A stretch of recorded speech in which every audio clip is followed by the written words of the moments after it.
Hello guys, welcome to my YouTube channel, Arabong Hilaw, PSKSA. Can I statement quick lang? Statement lang na mabilis, okay?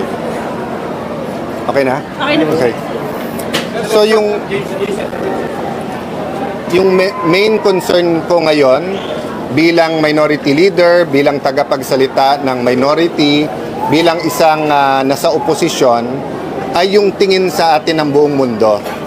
So, dalawa pong main concern. Una, meron tayong mahigit 10 milyong Pilipino na nasa abroad.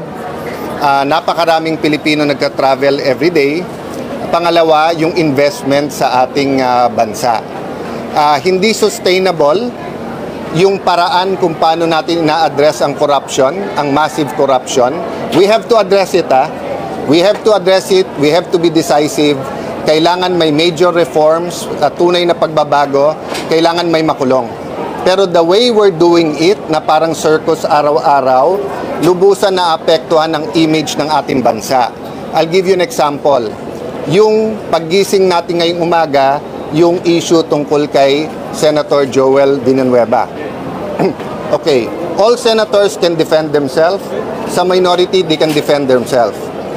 I'm really hoping na nagkamali lang si Ombudsman Remulla at mali ang binigay ng staff niya kasi malinaw na malinaw, dinismiss na yung kaso na yan. Klarong-klaro po yan. Wala siyang isusulat sa Senate President sapagkat na-dismiss na yung kaso na yan. At kung titignan mo bakit na-dismiss, malinaw na hindi marireverse. First, ang pirma ni Joel doon ay forged. Hindi niya pirma. Pangalawa po, ang nakalagay sa letterhead, Buhay Party List. Siya po ay representative noon ng CBAC Party List. No? So this is not even a debatable matter. So I know Boying Remulla. He is a man of duty. May sense of duty yan.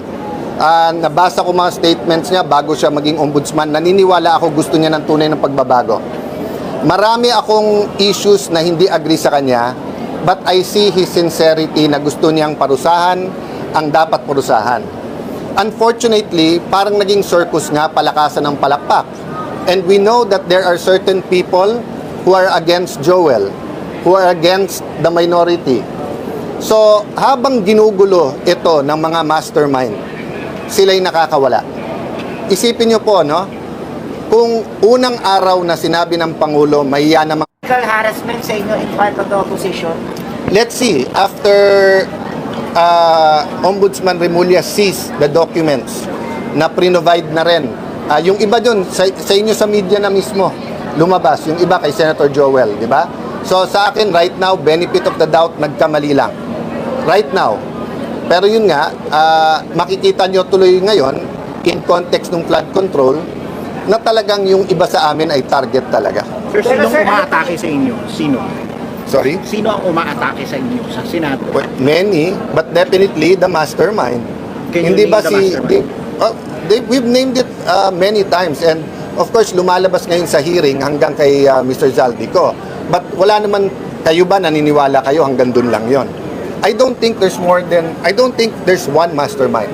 I think it is a group of people who came together, maybe stumbling into it.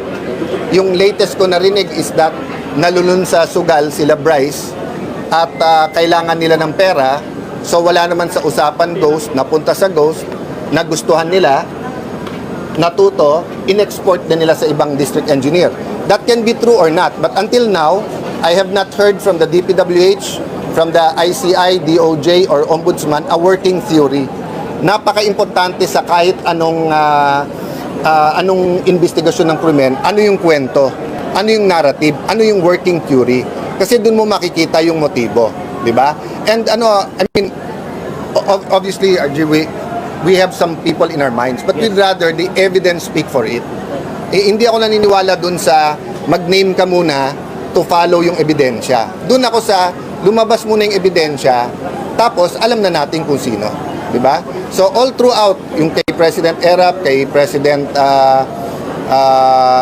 GMA, yung yung mga investigasyon in the past, diba? nauna muna yung ebidensya, saka kami nagsalita. So yun lang pakiusap namin na ituloy-tuloy natin yung investigasyon na to, pero huwag tayong payag na ma-distract. Kung sana pending yung kaso at saka dapat siyang alisin, di kahit member siya ng minority, kahit sino man siya, di ba? Kahit Senate President siya. Pero ngayon na nakita nating maling-mali, sana tayuan ng buong Senado at sana nga nagkamali lang and medyo madisiplina ni Ombudsman Boying yung nagbigay sa kanya nun. Sir, anong advice yung kay Senate President kayong ipapareceive daw sa Senate yung particular na inilabas ni Secretary? It's not for me to advise the Senate President, di ba? But yun ang difference ng minority leader at saka ng Senate President. The Senate President is not only the father of the majority. Siya din ang tatay ng buong Senado. Di ba? So pagka ang Senado na inaatake o kahit membro ng minority, kahit independent, pero foul, mali, ang mabubugbog yung institusyon, tandaan nyo, 24 lang kami. So napakadali na maglabas ang ombudsman ng para sa 8, 9, and then gibain ang Senado. But I'm not ready to say that intentional to sa part ni Ombudsman Remulla. Ako'y naniniwala, mali yung remember, saan ba nag-umpisa to? Isa lang, kay dating Secretary Leila de Lima. Nasa kagustuhan niya ipakita na patas siya, hindi lang kalaban ng Aquino administrasyon ang kinasuhan din si Joel Villanueva kahit na walang pruweba, walang ebidensya, at kahit mali. Kahit sa confirmation hearing niya, inadmit niya na kulang na ang pirma, ang letterhead, buhay party list. Ang pirma, hindi pirma ni Joel, tinuloy pa rin niya. Di ba?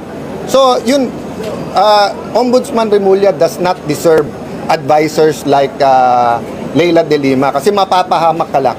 Mapapahamak. Unfortunately, malakas ang boses ngayon sa administrasyon at sa House of Representatives for her own purposes. This is not for the people. It's their own politics. Sir, i-release nyo rin po ito bukas since sasalang sa budget ng Ombudsman. I'm waiting what his response after he reviewed this, di ba? There are some debates for me that are worth it. There are some debates na it's just a show, di ba? So sa akin, whether harapin siya o hindi sa budget, it's a matter of what's right or wrong. Assuming he wants to reverse that, may proseso yan. Kung gusto niya i-revive, may batas yan, may proseso. Pero hindi naman pwedeng biglang susulat ka at sabihin mo yung mas maagang desisyon na re-reverse na later on ang masusunod. Di ba? Hindi naman pwede yun. Sir, Malinaw yun. Walang due process nun. Martial law na tayo nun. Sir, kautulang ni Remulla pero taltak na agad yung informasyon yata at yung pinahayag. It happens, and as I said, let's give him time to review it. Malinaw naman yung mga dokumento. So I'm looking at the bigger picture. The news here for me is not the mistake, but rather, is it an unwitting, kasi pwedeng wittingly or unwittingly yung atake sa Senado. Unwittingly na yung ibig sabihin, di mo sinasadya, hindi mo alam atake. Kasi finid ka ng mali. Wittingly means talagang nag-target ka, and I don't believe Ombudsman Remulla will do that. I think his heart is in the right place, pero napakaraming boses. Remember, no? Bawat distrito na may project ang 15 contractor na to, nagtuturuan na yan. Kasi may politika dyan eh. May naglalaban na mayor dyan, may naglalaban na governor dyan, may naglalaban na congressman dyan. Diba? Sa national, ganun din. Bawat gawin ng pink, galit DDS, galit yung Marcos, galit. So, iba-iba na kampihan ngayon. But yun nga ang point ko po, di ba? When does politics give way? First, bansa na natin tinatamahan eh. Mga Pilipino, pag nagta-travel, kinakansyawan na, nakorap kayo eh. Bilangin nyo ha, duda ko walang 10,000 taong involved dito eh. Sama mo na lahat ng DPWH, sama mo na buong Kongreso, sama mo na ilang kabinete. Baka 3,000, 5,000 ang pinag-uusapan sa corruption. 110 million Filipinos tayo. Deserving ba na sa ibang bansa at tawagin buong Pilipinas, buong Pilipino na corrupt? Kaya nga in-expose eh, di ba? Sa atin, sa local, naiintindihan natin yan. Naiintindihan natin na hinahabol natin corrupt. Pero sa abroad, hindi eh. Kasi nga, it's being handled like a circus. No? Even in the Senate. That's why, lagyan natin ng konting ayos. Di ba? Let's not think that we can do anything and bahala na yung consequences.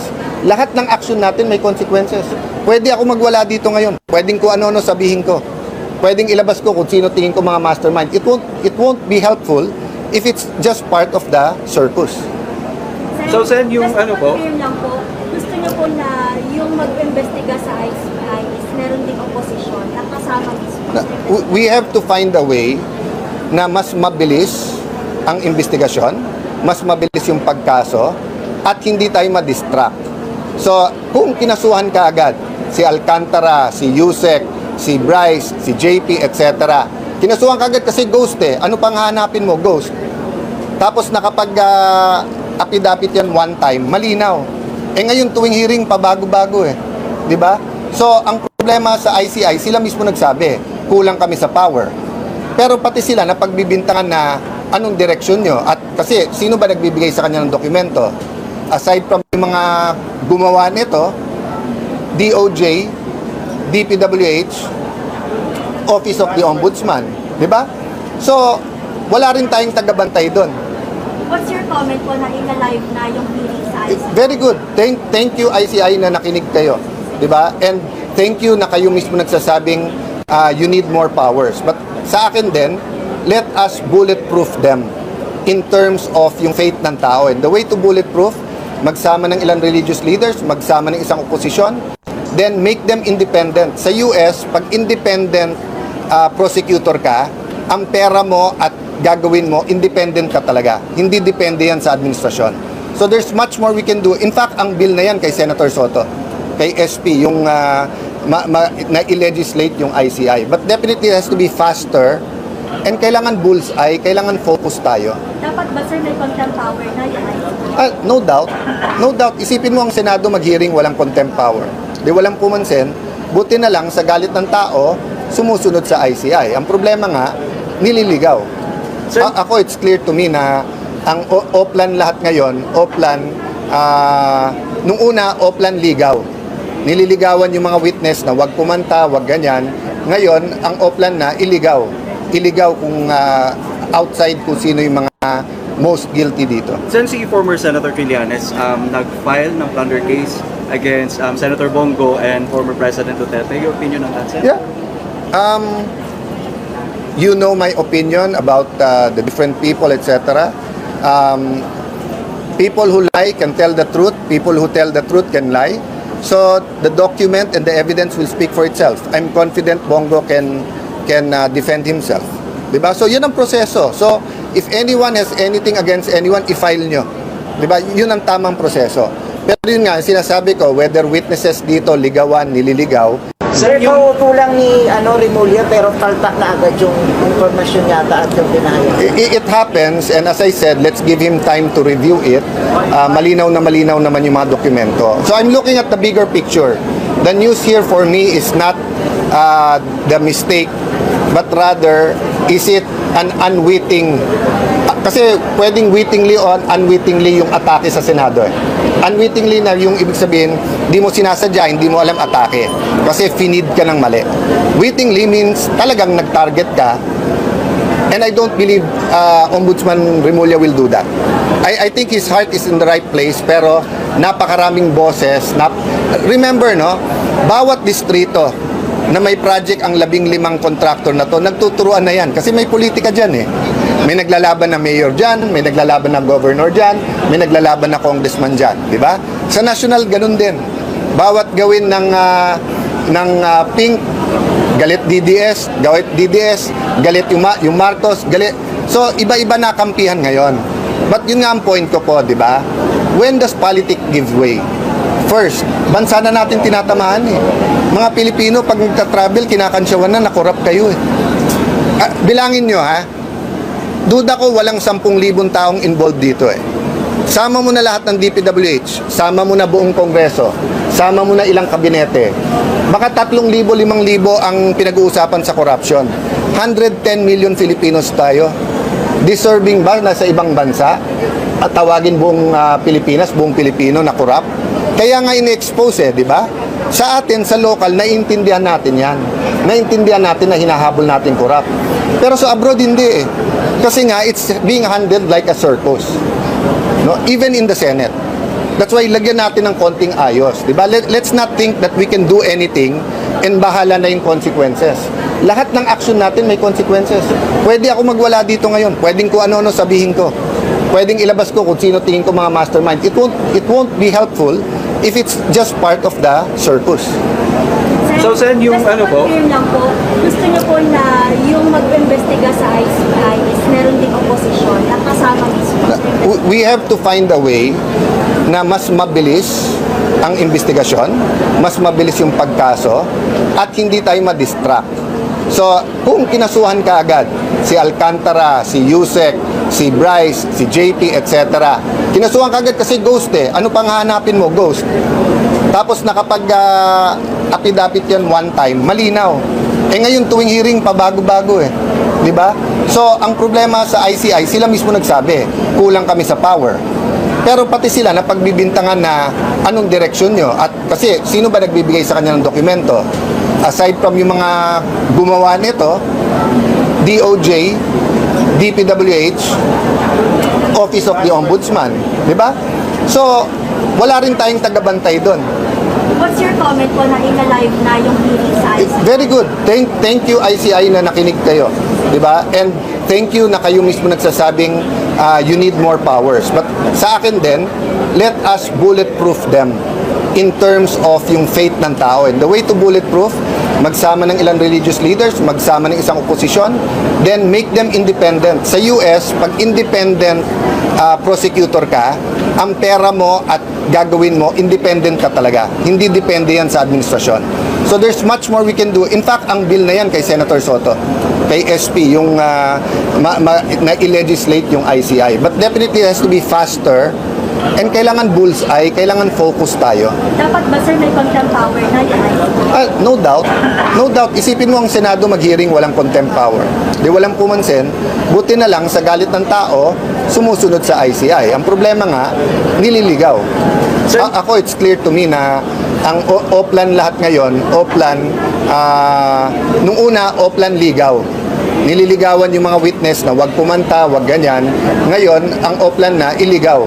Iligaw kung outside kung sino yung mga most guilty dito. Sen, si former Senator Trillanes nag-file ng plunder case against Senator Bongo and former President Duterte. Your opinion on that, Sen? Yeah.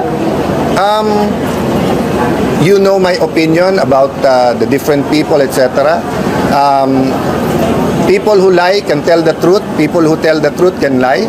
So the document and the evidence will speak for itself. I'm confident Bongo can defend himself.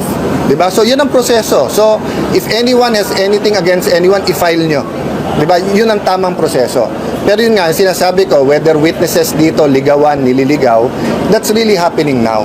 And sa galit ng tao kasi, sa galit, di ba, all of us wants to please the people eh. But we have to think a little bit long term.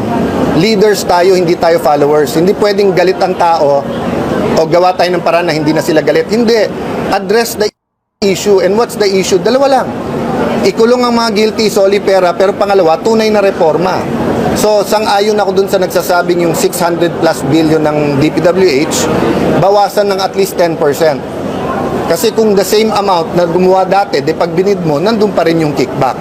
Pero sinabi naman ng DPWH, nire-review nila ngayon. Sana, bago yung final, yung 625 na yon, at least by 10 to 15%, bawasan, ilipat sa mas magagandang project. Pero do you believe, Sen, yung paninira kay Senator Bongo, part yun sa tinawag nyo na systematic na paninira sa minority? You know why I don't want to go into Bongo, Joel Villanueva, Jinggoy Estrada, everyone, no? The Tulfos, may tumitira din. Villar, may tumitira din. Kay Ping, di ba? May lumabas na picture kay Senator Ping with the Discayas. I don't want to attack or defend any of the senators because they can do that themselves. Sa akin lang, dinidistract ba tayo? So kung isa dun sa mga nabanggit ko o isang senador ang mastermind, by all means, itodo na natin. Pero kung hindi sila mastermind, there should be a better way to deal with their malfeasance o misfeasance if there's any, di ba? Pero yung nangyayari na public circus, walang natatawa eh. Naaliw tayo, pinapanood natin, pero it's not helping the country. I'm concerned talaga sa takbo natin. alam mo yung ganito kalaking tama, hindi agad-agad. Sa stock market, baka medyo agad-agad, pero sa fundamentals, sa foundation ng ating ekonomiya, may tama to ha. Pati kung ano turing nila sa OFWs natin, may tama to. Okay, Thank thank you. you. Thank you, guys. Thank you.